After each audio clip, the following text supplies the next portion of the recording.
Test, test. Okay. Alrighty. So this is going to be a trading recap slash my future projections on crude oil. So previously we were able to catch longs here in this accumulation back in 2024. This schematic, we were able to take longs around here on the $50, and since then it made a 2x on positions. But since I got in contracts, we were able to make, what was that, like a 600 to 800% gain on that, which is very nice. You know what I'm saying? There was some news right at the open of the year that they manipulated, talking about there's some wars right between U.S., Israel, Iran, Middle East, about the whole thing about oil and what's gonna happen about that. Oil prices went crazy. Everybody knows about that, right? Q1. So, but really, what had happened on the back end for market makers and insiders was they were accumulating all the way since 2022. Let's talk about it. So let's start it off. Let me delete some of this. We're going to pull market structure, higher, low, higher, high. Pull range from top to bottom. Boom. This is going to be our first deviation right here. Now, see right here? This is some type of accumulation alone right here. Range is pulling lower, high, lower, low. Pulled range from bottom to top. Market makers respected the range, the DL tool from right there. Pull range from right there. Alright, this is your first tap.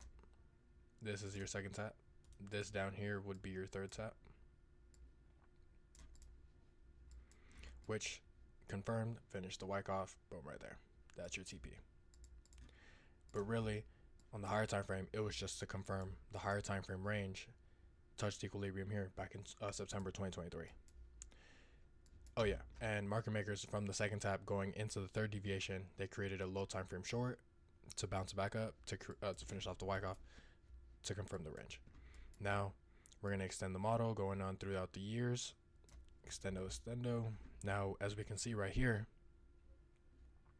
there is some market maker demand right here, which, as we can see, market makers have been accumulating from these levels at the 50s and the 60s for literally 2-3 years now, right? So we pull range now to this deviation. I'm talking about this right here. Going into this second deviation, market makers are making lower highs, lower lows. Then again, we are making more market maker involvement. Pull the range from bottom to top. This is your first range right here. This is your first deviation. This is your second deviation. Now we'll pull the other range from bottom now here. So now this is your second. Now market makers are already also trying to distribute, show signs of distribution here after they made the second deviation. Now they made 2 deviations here. Even this right here is some little accumulation. Boom. Market makers, wick, they respected this DL tool. Like I said before, once you see something like this, you go to your bank and you ask for the biggest loan you can get, full port this shit. Boom. Longs right here, comes back up. Just to confirm the short here. This right here comes back up, just to short it back down. But what's insane about this, right? Let's take this out. Market makers, yes, they're leaving that short, so now that's technically playing out, right? We'll actually put the highlighters on there, so it's clean. There we go. All right. Yes, market makers are distributing price. However, market makers are still creating all of that liquidity because, like we said before, on the higher time frame, low time frame, mid time frame always beats low time frame, but higher time frame always beats the mid time frame. This right here is technically a mid time frame range, but as we know, high time frame will always outrule the mid time frame and the low time frame. So we see that on the high time frame, market makers the whole time is making liquidity. What do we know about liquidity trails, especially this clean where it's a curvature movement? We know that we get crazy candles up. Usually that means that there's no demand nor supply above or below that can hold price or even reject or bounce off of. So that's why we had such a crazy move up. Usually you'll also see some news that comes out. In this case, like I said, it was about the wars, you know, Israel, all that shit. You know what I'm saying? Boom, boom, boom. Now let's zoom in here. Let's get in here. All right.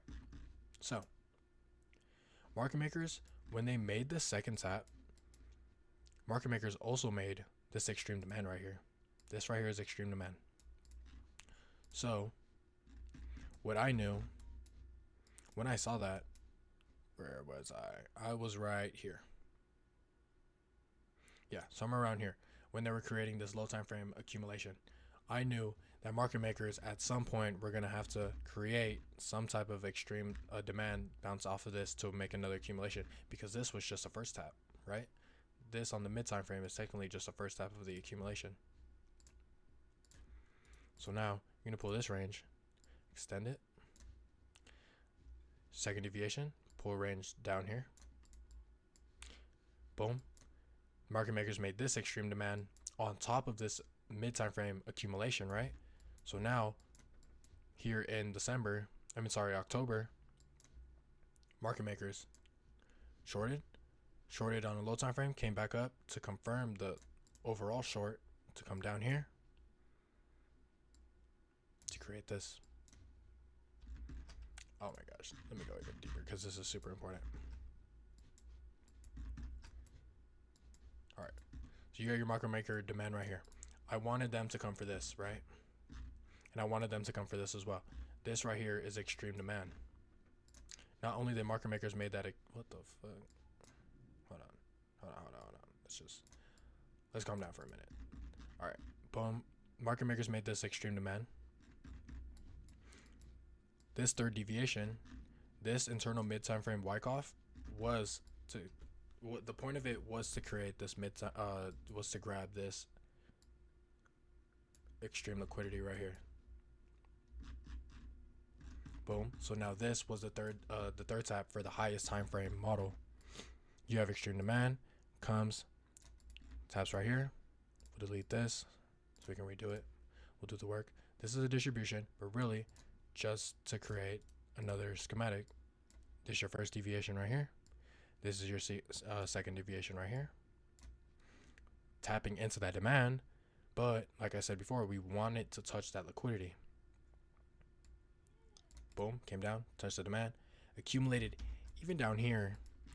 Even after they grabbed this, market makers still made a mid time frame accumulation, still grabbed even more of this demand, and still even on the even lower time frame. Oh my gosh, let me just zoom in on that. Look at that. Even on this market maker demand, boom, you pull your range, higher, low, boom, still low, one. Right here, market makers wicked this DL tool. What do we say about that? Full port that shit. Boom. Your first tap, second tap, third tap. Your breaker structure would have been right here, exactly where my shit was at. And then that would have also confirmed it on the high time frame, right? This would have counted your 1, your 2, your 3 on the highest time frame. Now you would have took your entry all the way up, literally to the moon. Literally to the moon, bro. Insane. Literally insane work. On the news, when they're talking about the wars, bro, literally Q1, when that happened, oh my gosh, my position was, oh my gosh. Anyways. So, it grabbed it. We already talked about this liquidity. Blew up. There was no rejections or anything because this is just all liquidity. Even this right here, the fact that market makers respected this range, bro. Literally, grab your mom's wallet, full port her credit cards.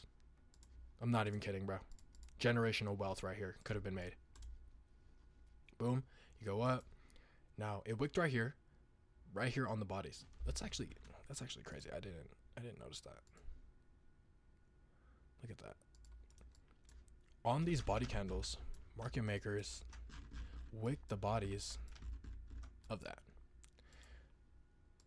Does that mean that I think oil is going to go down here? No. It most likely, especially with what's going on right now. Now we're talking about current price. There are a couple situations that we can point out here. Let's redo this. Let's do the work. Market makers making higher low for higher high. We pull range top to bottom.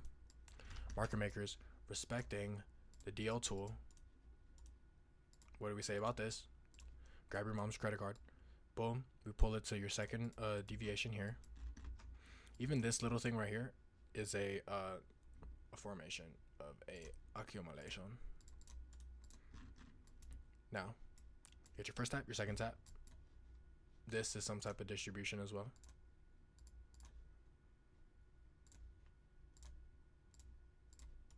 The more schematics that you can find in the low time frame, but in a mid time frame / high time frame schematic, it that's like a plus. That's like a ×8 on your actual schematic. You have some, you have some high time frame supply up here. That's actually decently strong because this is considered a mid time frame. Low time frame distribution here. So you know what I'm saying. You got to give it some respect. We're definitely going to be seeing some rejection soon, even with the accumulation even here on the low time frame. So there was a first accumulation, but then there was even a low time frame accumulate. All right, let's zoom into it. Let's not get lazy. Market makers, after accumulating this is just all liquidity, by the way. This is all liquidity. Okay, which is why, like I said, we've seen a crazy move up, right? No rejections. Now, boom, comes up, higher low for higher high. Pull range top to bottom. 1, 2. This would be your 3. And then this is your extended model 1 right here. And as you can see, if you would have entered on this, I didn't enter on that. I wasn't there at the time. Market makers literally gapped the price, went all the way up. Could have made a 4R off of that. But anyways, we're not gonna talk about it. And then it's like I said, the fact that market makers are respecting that DL tool, you know that your trade is you know your trade's golden, bro. You just know. Right here, this is some low time frame demand that market makers were trying to accumulate off of. That's why you see that. Awesome. Now, where do I think market makers are gonna go next? Let's go on the mid time frame.